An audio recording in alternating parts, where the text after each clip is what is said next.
बिना भिसारे बुली हेब 193 देश। केवल पासपोर्ट देखाई गोटे देशरू अन्य देश को ट्रावेल करें यात्री। एथिपाई अनेक दिन बसी भिसार अपेक्षा करने को पड़े। एबे प्रश्न उठुछि कि कौन यह सत? तेबे जदि हाँ, केउ देश पाखरे एते शक्तिशाली पासपोर्ट अछि? या छड़ा ई पासपोर्ट रे कौन लाभ मिलता है आसंतु जानिबा।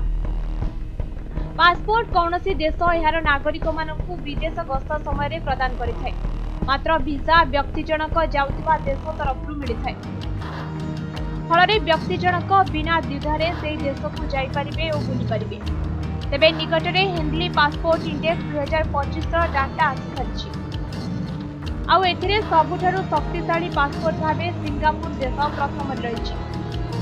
यह पछकु रहिछि दक्षिण कोरिया और जापान देश। तेबे सिंगापुर देशर पासपोर्ट द्वारा जड़े लोक 193 देश में बिना भिसारे बुली पारिबे।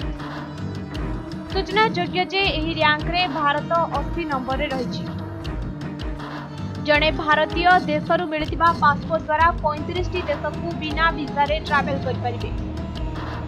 तेबे यह द्वारा देश मध्य वाणिज्यिक संपर्क आहुरी मजबूत होइथाय।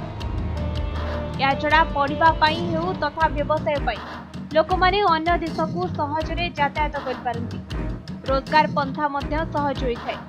सूचना योग्य जे कौनसी देशर भिसा अनुमति मिलबा पई समय लागिथाय। एपरिकी एथिरे टंका मध्य खर्च होइथाय। एणु जणे साधारण लोक भिसा करी अन्य देश को जीवा पई इच्छा प्रकाश करे नाही। मात्र भिसा फ्री हेबा द्वारा यह लोकंक पई अनेक सुजोग सृष्टि करिथाय। ब्यूरो रिपोर्ट समय लाइव।